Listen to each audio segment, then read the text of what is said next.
Could I destroy the entire Roman Empire during the reign of Augustus if I traveled back in time with a modern US Marine Infantry battalion or MU? With helicopters, it could be pretty easy and humorous at the same time. You could just hover a couple of 100 feet above the army and drop goats on them and they wouldn't be able to retaliate. It would be like holding back a tiny kid by pushing him back by his head. He would be swinging like mad trying to get at you, only to fail and be pelted by goats. I would say that if you had just one major confrontation with a legion, in order to demonstrate your military power, then you could just use fear to win every battle after that. You could call yourselves emissaries of Zeus or something who have descended to Earth in order to kill Octavian. If you somehow manage to communicate that you will raise the entire empire should Octavian not be delivered to you, then I am sure the desperately frightened citizens of Rome would be willing to do anything to appease the gods, or something along those lines. Jupiter, FTFY. Magic supply line? Sure, it wouldn't even be a contest. What are 300,000 men with swords going to do against a tank? Gum up the treads with their bodies? Well, they could dig a fall trap, but more likely they would just run in terror. If you disliked Augustus, you could just fight the legions protecting him, remove him from power, kill him, then set up a new government. There is no need to kill his whole army to the last man. This was never how wars were fought. You fight a few battles, win them all easily, reach Rome, take over and use the remnants of the old army to rule the empire, which is still vast. So I guess your strategy needs rethinking. If you cannot bring part of the nobility to your side and start a new regime, your 2,000 men would not be much help policing the huge Roman Empire. Even with choppers, you would lose men here and there and eventually lose control. Tactically, the Romans wouldn't stand a chance. Abrams tanks can engage targets from several km away. Even with them out of the picture, your support weapons, on their Humvees and APCs, machine guns etc., have a range of several hundred meters to 2 kilometers. A rifle against a spear and sword is still no contest. You could mow down enemies armed with a gladius and pilum without them having the possibility to do anything about it. In this fashion, most armies would be broken and retreat rout after losing a large part of their men. After a few battles like this, no one else would even try fighting you. It was very rare for armies to be obliterated, unless they were encircled or run down. Normally, after heavy casualties, the loser would retreat, take more casualties while running away and then sue for peace, or regroup to fight another battle, if he had the power. TLDR, destroy a few legions, let the others stay where they are to keep the peace, roll up in Rome, depose kill Augustus. Didn't Cortez conquer a continent with only 500 men, and defeat entire armies of natives without losing a single man, at least in the beginning? I'm going to say yes. Maybe I am thinking Pizarro. My South American history education came from the History Channel, so it may be interspersed with UFOs and 2012 prophesies. What if Lupanda said it was Pizarro? 140 odd men against 80,000. They crapped themselves, literally. Who wouldn't? At first, but then spent the entire afternoon slaughtering about 5,000 plus men in the name of Jesus. Not one Spanish soldier was killed. Read the rest. He knows. I don't. This isn't some hypothetical that is unlike anything that has ever happened. There has been lots of examples of modern armies going against primitive armies. Mostly it's resulted in massacre, but some percent of the time the lesser army can put enough resistance to make the fight not worth it for the greater army. British history is full of such examples, although they normally just end with an even bigger army being sent than however many were supposed to subdue the army and then horrible slaughter. The US also has an affection for trying to occupy countries with less advanced militaries, then bungling around for a while and eventually losing interest. Former Marine here. Warfare is all about logistics. Keeping the Marines fed, supplied, loaded, and content would make or break an invasion on foreign soil. 6 months worth of supplies is ridiculously generous, with a month's worth more likely. Also, keep in mind that the average Roman troop is vastly superior to your average Marine in close combat. Your average infantry Marine has 21 weeks of combat training, with an average of a week's worth of close combat training. In a straight up brawling match, the Romans would slaughter the Marines. Regarding armor versus spears bows, the standard combat array consists of a flak jacket and Kevlar helmet, a Marine's limbs, face, and lower body are completely vulnerable, as mobility is considered as integral to combat survival as protection. Your average legionnaire, in phalanx formation, would be completely obscured. Ultimately, the outcome would be determined by the following. Can a single round from an M16A2, or whatever firearm they use now, penetrate both a Roman soldier's shield and body armor while still delivering a fatal or incapacitating wound? Can a thrown pilum dart spear penetrate and or provide enough damage to remove a marine from combat? Will either side have the resolve to withstand losses and maintain composure? Keep in mind that the bloodiest, most terrible battlefield failures, considered unequivocal wins, which resulted in a rout often only incapacitated 20-30% of the enemy force. Will standard trench warfare be used, mobile warfare, guerrilla warfare, or legion formations be conducted? In a broad battle, the sheer number of the Roman forces would overwhelm the Mu, while guerrilla warfare could severely disrupt the Roman army. If you had a shotgun and blew away a couple Roman senators, they'd probably declare you a living god, and then come the orgies.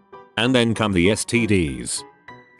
So you have to assume that each marine has to kill 30 of Augustus' men. Since the marines are going back in time, we can safely assume they know their mission: destroy Augustus and all his legions. With this knowledge, they could plan accordingly and wear body armor that would stop arrows and throwing spears. This essentially makes the legions a hand-to-hand combat, except that the marines have bullets, so it's really hand-to-bullet combat. I don't know if you've played paper rock scissors, but pretend the bullet is a rock, and the paper scissors is the hand. Paper scissors loses. Paper rock scissors never made sense to me. Of course, there would be catapults and crude incendiary weapons, but these are not very mobile. The Romans had a very set way of fighting that best suited the times. They would line up and duke it out like a chess game. Let them line up, then say, haha, we have tanks and Humvees. They won't understand what you're saying, because they didn't speak English, and flank them to avoid the catapults. This should be easy with 60 Humvees and 16 armored vehicles,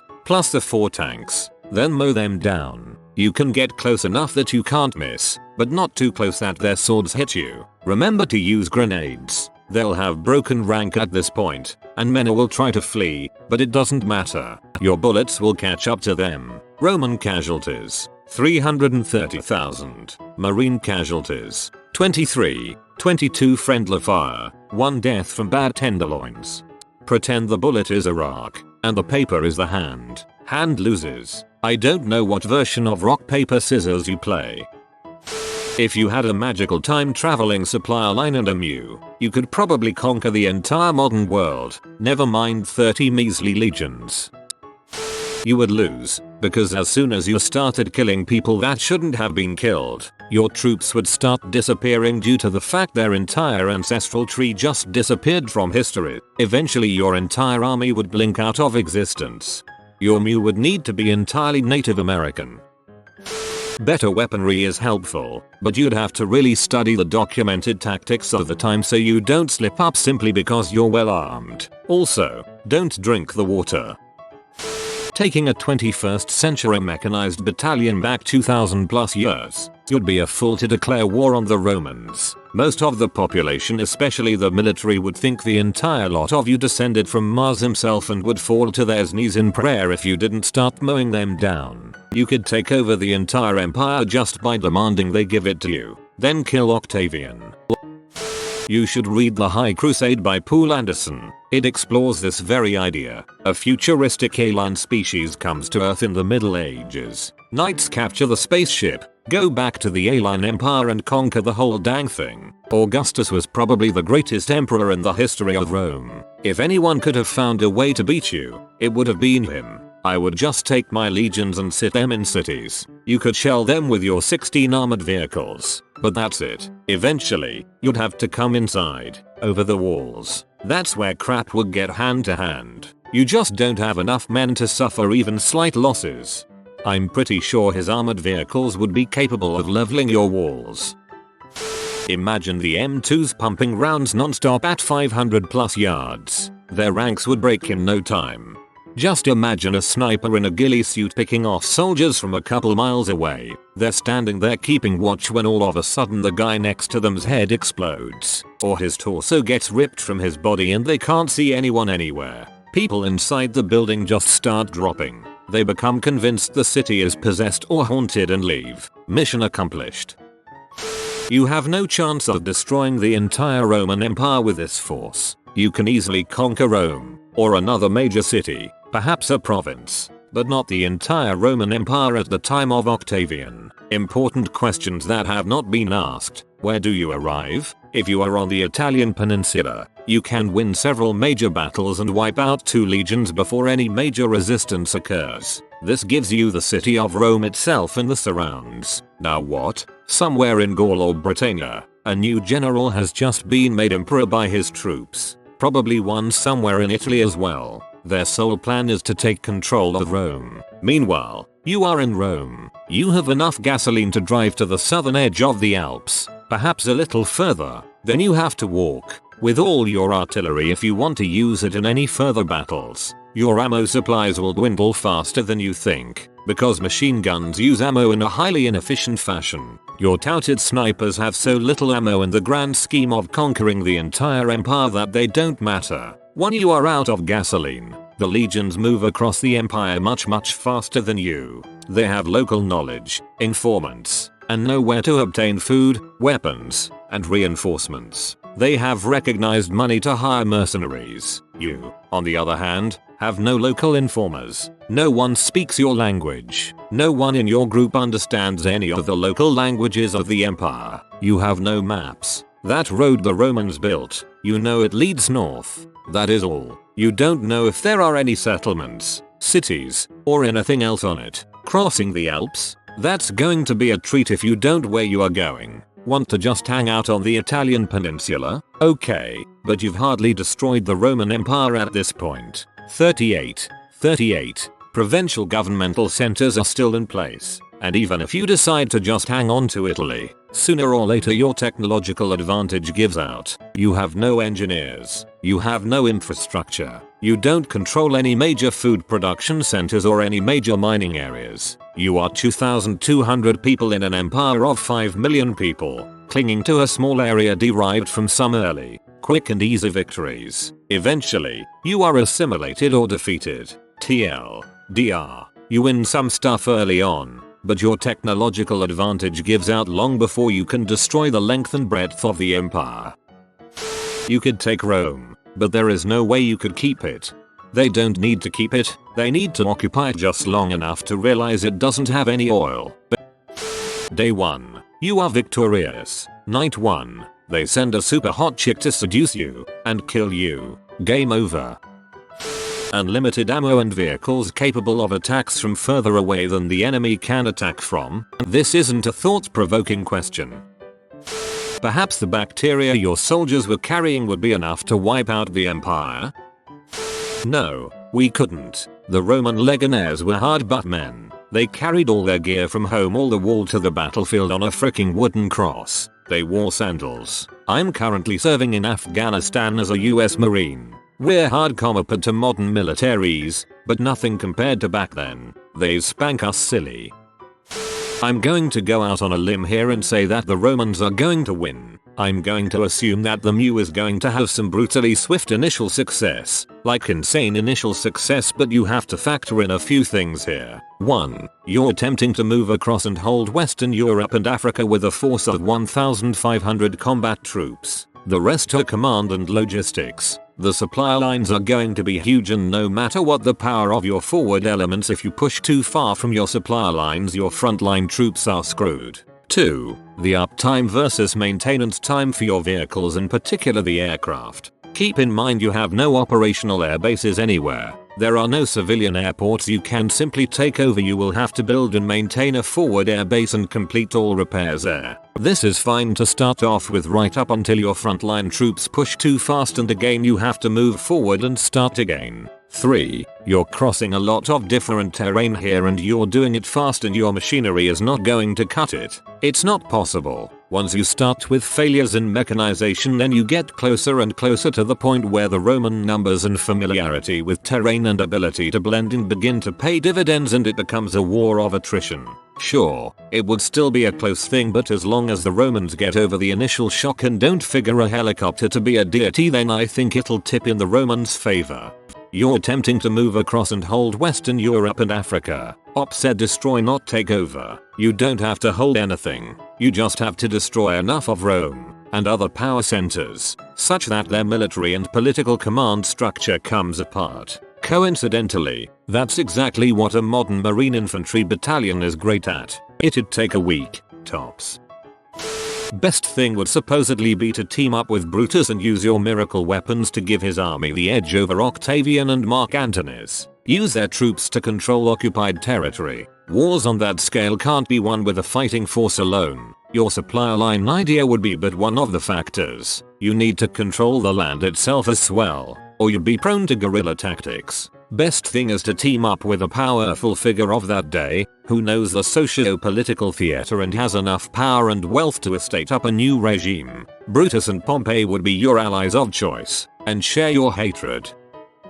Does anyone else recall something about conquistadors in America? Don't get me wrong, I have huge respect for the Roman Empire, but frick guys, do you know nothing about what a technological advantage means? The conquistadors had some guns, sure, but mainly it was the better armor. They had metal. Americans not so much. Better transportation, things like that. The engineers themselves could probably decimate the Roman army. There was a guy who went back in time and destroyed Rome. His name was Jesus and he was awesome. Then he beamed out when he was finished, and we keep hearing about his timeline perversion ever since. He didn't even kill anyone. No, you need to remember, while the nobility of Rome was not particularly superstitious, the plebeians certainly were. Gunpowder weaponry that makes loud noises and can kill in a way they have never seen could easily be dressed up to look like godly power to scare and coerce the Romans into submission. If you were smart about it, you could easily use firepower and speed to your advantage. Catch the entire 13th Legion, the elites, on their own, mow them to the ground, but let the general's manservants survive to tell horror stories. Now no Roman general with a brain will want to fight you. Rome is your B. You'll beat Augustus by bringing penicillin, water filters, Bic lighters and great weed. You'd have to win support of the Gauls, Anglos, Celts, etc. Otherwise you may as well hang a mission accomplished sign on the forum and wait for your troops to get picked off one at a time. Couple gunshots and dead Romans with huge metal dragons rampaging around, and the legions will scatter in fear. Keep in mind the psychological aspect of this battle as well. Whoa wayo. Self-righteous little t. Augustus Caesar was one of the most influential and important people in the history of the world. He is widely regarded as Rome's best emperor and set a benchmark for wise decisions, logical justice and fair rule. Traits like those were not shown by many of his successors. He was ruthless and petty during the civil wars when he had to be, but removing Octavian and replacing him with another man would almost certainly have plunged Rome and Western civilization into chaos for years to come, and who knows if the empire would have survived at all. So if you are going to use a time machine, kill someone, make it someone whose existence wasn't generally a positive one. The Marines storm toward the Roman troops and begin to target them with their GPS guidance systems. And frick, very few if any USMC weapons use GPS. M16A2, M249, M240, M2, Mk19, all individual or crew-served weapons capable of functioning with just iron sights. You do realize the moment they see their guys falling over dead from apparently nothing, everyone will flee from these strange gods. War would only last one battle, after which everyone worships you. Romans weren't dumb. They would drag a dead body or two back to base, find bits of metal in it and reason those bits of metal were flung at high speeds to kill. They'd probably think the Marines were using some kind of advanced catapult. People saying the Romans would simply fall to the ground and worship are wrong. Self-righteous little t Octavian, Augustus. Television scripts are not necessarily reality. The later books of Sterling's Island in the Sea of Time series has some of this modern ancient mashup you seek. As one of the few people on here who's actually been part of a MU, it's really entertaining to read what you think we are. First, Marines fought off 500,000 Chinese soldiers in Korea. I don't think 330,000 ill-equipped men could even hold a flame to the modern Marine Corps fighting force. There's also the risk that one of the Romans that got killed is in some way related to a number of your soldiers. If for instance one of your troops shoots Titus the Well-Hung in the head, or worse, in the groin, hundreds of your men might instantly vanish. This is all purely hypothetical, right Tom? Augustus is smarter than openly engaging with such a superior force. What he would do is declare and negotiate a truce. Then, upon his return to Rome, would announce to everyone that your puny battalion willingly submitted to the Imperium of Rome. And not speaking Latin, you would have no fricking idea that's why so many of your trading partners sneered at you when they thought you weren't looking. Which is pretty much exactly what happened to the Parthians. I think it would be better if the unit started out in Iraq, pre-withdrawal of the USMC, maybe around the time of Fallujah, and found itself somehow transported back in time during a dust storm to ancient Assyria, in the same spot where Fallujah would later be, when it was the easternmost territory of the Roman Empire. When they came out of the dust storm, they find themselves on a plain standing between an oncoming Roman legion and a smaller Parthian army that has been rooted, late in the Parthian Empire, and is in flight as the Romans are about to slaughter them. The Romans are frenzied and come after the small group of Marines thinking that they're part of the Parthian army. The Marines have no choice but to fight and they wind up fighting their way to Rome, having to adopt new weapons and tactics as their ammunition and fuel runs out. If I learned anything from the game Civilization II, it's that a spearman on a mountain can very well destroy an attacking assault tank. Frick that game. I started up a Civ 4 game, then used the world editor to give America 20 modern Marines. They managed to take out half of the Roman Empire before succumbing to attrition. I can't believe I wasted 45 minutes doing that simulation. You forget the part where some of your Marines, or yourself, are descendants of the Roman soldiers, so as you kill them your men start to disappear, or the world inverts. You turn your TARDIS into a paradox arc. There are no medics in the Marine Corps. They employ Navy corpsmen for that. Just thought I input. See?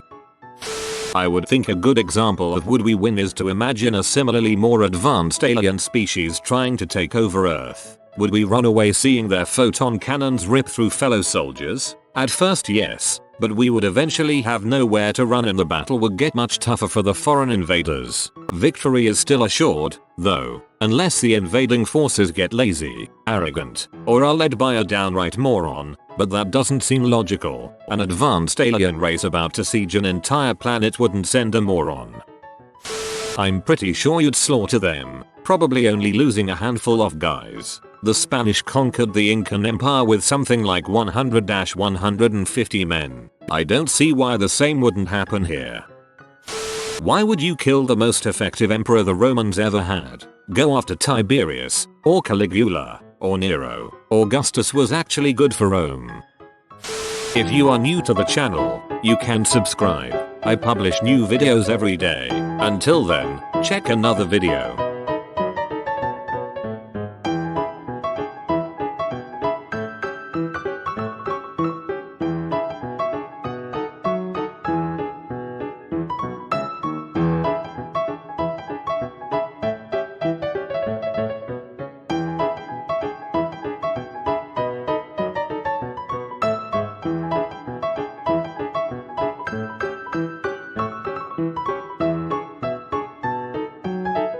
Bye for now.